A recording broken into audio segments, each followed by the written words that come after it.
Welcome, listeners, to Mind Games. Today, we embark on the explorative journey into the intriguing world of mental accounting. Welcome to episode 2. Mental accounting is a realm where money is more than just currency, it's a psychological puzzle. Let's uncover the secrets of this mental phenomenon where a rupee isn't always just a rupee, and our brain plays a role of a peculiar accountant. Picture this. You're at a casino. Luck smiles upon you and you win 10,000 rupees. But soon after, fortune turns and you lose it. Your reaction? It was just house money anyway, right? This casual dismissal exemplifies mental accounting at work. It's a concept that's not just a quirky habit. It's a fundamental lens through which we view and use money. This psychological compartmentalization of funds, developed by Nobel laureate Richard Thaler, leads us down paths often illogical in financial terms. Today, let's dissect and understand this concept, piece by intriguing psychologically. But before we delve deeper, let's just first set the stage with what mental accounting truly is. To truly grasp the essence of this concept, we need to delve into its core, which is about how we, as humans, divide our resources into different mental accounts or categories in our minds. What's fascinating here is that these categories are not formed based on the principles of logical financial planning. Instead, they're born out of subjective, often arbitrary criteria that we set based on personal experiences, emotions, and beliefs. Let's dissect this further. Consider you have 10,000 rupees labeled as gift money. In your mind, this money might be allocated for something indulgent or non-essential. Now, contrast this with another 10,000 rupees you set aside for your rent. Despite being the same account, you perceive and handle these sums differently because of the mental accounts you've assigned to them. This perception is not just a quirk of human behavior, it's a cognitive system deeply ingrained into our psyche. Richard Thaler, a pioneer in the field of behavioral economics, brought this phenomenon to light with his groundbreaking research.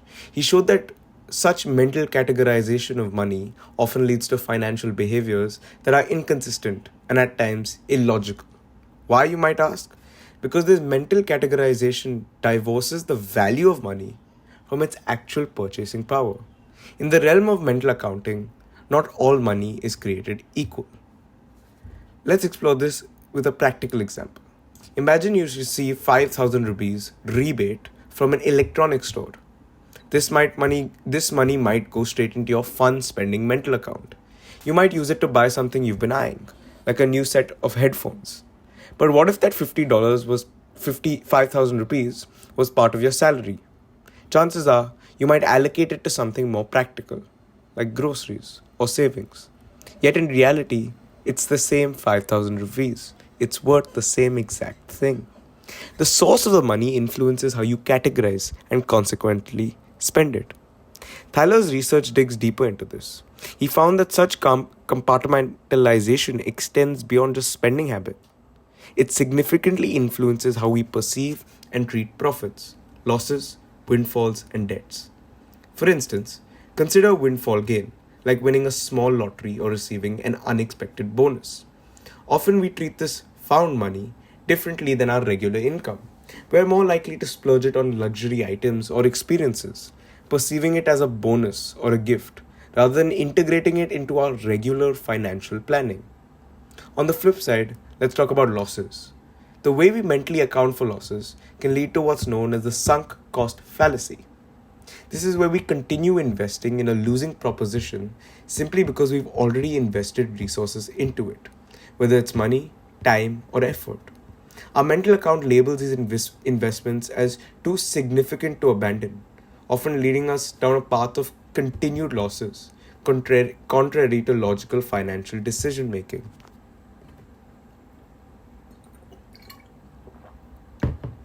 Moreover, the way we deal with debts and savings also falls under the influence of mental accounting. Many people have a mental ledger that keeps good debts and bad debts in separate columns. For example, a mortgage on your home might be seen as a good debt because it's tied to an asset, your home. In contrast, credit card debt might be viewed as bad because it's often associated with unnecessary spending. This categorization can impact how aggressively we tackle different debts, regardless of of interest rates or other more rational factors or variables. In essence, mental accounting is more than just a financial concept. It's a window into the human mind's complex relationship with money. It reveals how our emotions, perceptions, and cognitive bias shape our financial decisions, often in ways that defy conventional economic wisdom or logic. As we continue to explore this fascinating topic, keep in mind that understanding and acknowledging our mental accounting practices is the first step towards achieving a more rational and efficient approach to managing our finances. Now, armed with this understanding, let's try to step into the real world, where mental accounting manifests in a myriad of multifaceted, surprising ways. One prevalent example is how we treat tax refunds. For many, a tax refund feels like found money, leading to spending on indulgences rather than practical uses, like debt repayment. Here, mental accounting classifies the refund as free money, distinct from our regular income. Consider also the sunk cost fallacy. Let's say you've purchased a ticket to a concert you no longer wish to attend. Despite this, the fact that you've spent money compels you to go, valuing the financial outlay over your current desires. It's a classic case of mental accounting in action, where the value of spent money outweighs our actual needs, wants, or desires. But mental accounting isn't always confined to personal finance.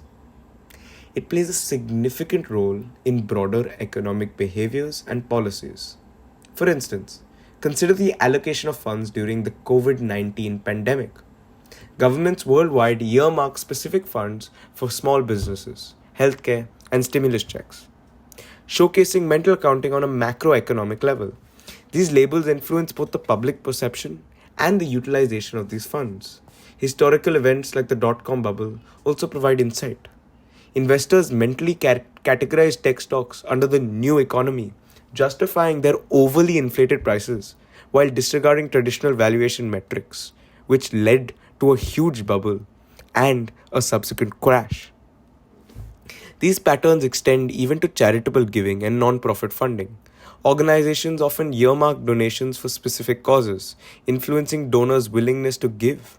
A donor may prefer contributing to a building fund rather than a general fund for a non-profit, even though they both serve the organization's main mission and help communities and underprivileged people, or the people in need.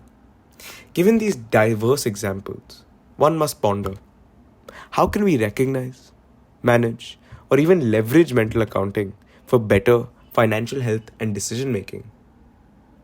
We can absolutely do this. Let's delve deeper into the psychological and more behavioral aspects of mental accounting to gain better knowledge and to further our decision making. To navigate the intrinsic landscape of this concept, it's crucial to understand its psychological underpinnings. Our brain, a marvel in its own right, is constantly seeking ways to simplify the barrage of information it encounters daily.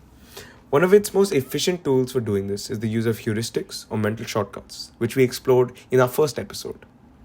These shortcuts allow us to make swift, often effective decisions without the need for exhaustive analysis of every detail. Mental accounting is another prime heuristic that works in the realm of finance. This mental strategy organizes and prioritizes your financial decisions. It's a sort of cognitive bookkeeping, where different expenses and incomes have different value based on where they come from. The simplicity of mental accounting comes with its own pitfalls, though. These mental shortcuts are not infallible. They're susceptible to a range of different emotional influences and cognitive biases. This is where your financial decision-making takes a detour and becomes irrational and illogical. One significant bias that intertwines with mental accounting is the endowment effect, which we explored earlier. It was described in the previous episode. This bias causes us to overvalue things simply because we own them. In terms of mental accounting, This might lead us to irrationally hold on to investments or assets that are underperforming, simply because they're in our personal investment category. We end up valuing these investments more than the market does, often to our financial detriment. Emotions, too, play a significant role in how mental accounting affects our financial decisions. The joy of a windfall, the pain of a loss, the satisfaction of saving.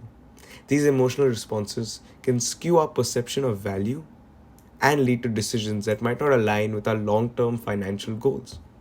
For instance, the thrill of a gamble or an unexpected gain can lead to riskier financial behavior under the guise of playing with house money. Moreover, mental accounting can create a false sense of security or, on the flip side, danger. Money saved for emergencies in a rainy day fund might feel more secure than the same amount in a regular savings account, even though the actual risk is the entirely same.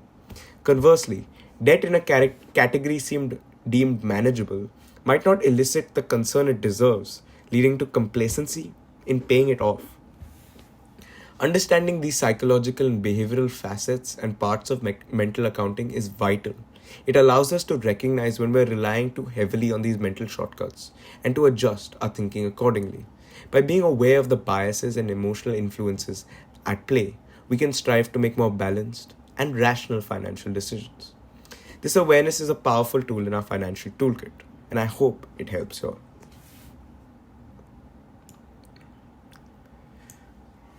What are some practical solutions or strategies to solve this? Taming the mental beast of mental accounting requires a blend of awareness, strategy, and discipline. This is what you viewers and my audience will need to have. The journey begins with recognizing mental accounting, to be keenly aware of how you categorize and spend your money in your brain. First, track your expenses. This isn't just about noting down numbers, it's about understanding the why behind each expenditure. Are you more likely to splurge with a bonus compared to your regular salary? What drives this different treatment of money? This reflection helps in identifying the mental accounts you've subconsciously created. Let's break this down further. Let's say you receive a bonus at your work. Your first instinct might be to treat yourself, perhaps a lavish dinner or a new gadget. On the surface, it seems harmless, a reward for your hard work. However, by examining your spending habits, you might discover that you often prioritize short-term gratification over long-term financial goals when dealing with extra money. Recognizing this pattern is the first step in reshaping your financial habits. The next step is striving for a unified view of your finances. This means breaking down the mental barriers between different types of income, whether it's your monthly paycheck, a birthday gift, or a tax refund. View all money with the same lens and value.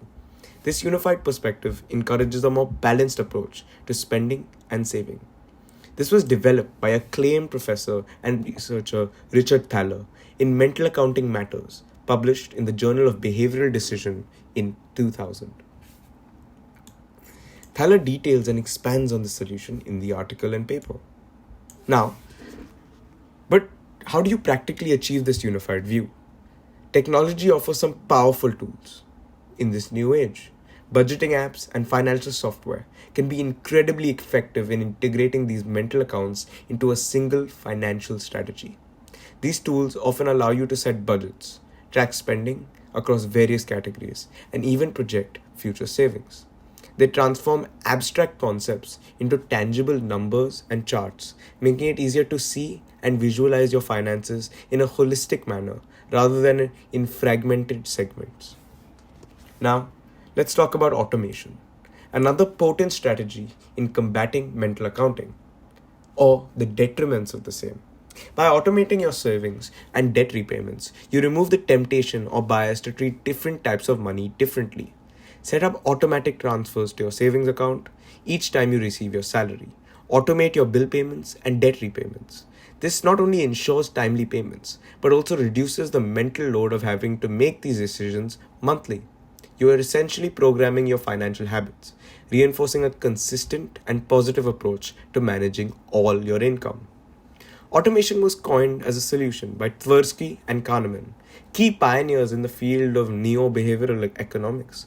They did this in the framing of The Decision and the Psychology of Choice in 1981. In more complex financial scenarios, where emotions and biases might cloud judgment, seeking professional advice can be invaluable. A financial advisor doesn't just bring expertise in managing money, they provide an external, objective perspective. They can help you see beyond your mental categorizations and biases, offering advice that aligns with your overall financial goals and circumstances. Whether it's planning for retirement, investing, or managing debt, an advisor can help demystify financial complexities and guide you towards decisions based on logic. Furthermore, there are some other solutions that you can use on a smaller scale. For example, goal-oriented saving. The solution that this describes is setting specific financial goals to direct your savings and spending decisions. You can automate this, or you can decide this using planning. This was coined by Thaler, Richard H., and Shlomo Bernatazzi in Save More Tomorrow, using behavioral economics to increase employee saving in the Journal of Political Economy. Furthermore, you can even further your personal finance education and financial literacy. One of this podcast is a means to do so. This allows you to foster a more rational approach to money management and to rewire your brain to some extent. In conclusion, overcoming the challenges posed by mental accounting isn't about drastic overhauls or quick fixes. It's a gradual process of self-awareness, strategic planning, and consistent practice. By recognizing and understanding your mental accounting habits, leveraging technology, automating your financial processes, and seeking professional guidance when needed, you can navigate your financial journey with greater confidence and clarity. Remember, the goal is not to eliminate mental accounting. It's a natural part of how we think, but to manage it in a way that supports our overall financial health and goals. As we close today's episode, it's vital to reflect on the role of mental accounting plays in our financial lives. It's a natural, ingrained part of our interaction with money. However, by becoming aware of it and understanding its impacts, we can make more rational and effective financial decisions. The goal is to view money through a lens of logical unity, not emotional division. Let's strive to ground our financial decisions in reality, steering clear of the quirky, often misleading compartments of our mind. In our next episode, we'll delve into another fascinating aspect of behavioral finance, prospect theory and loss aversion.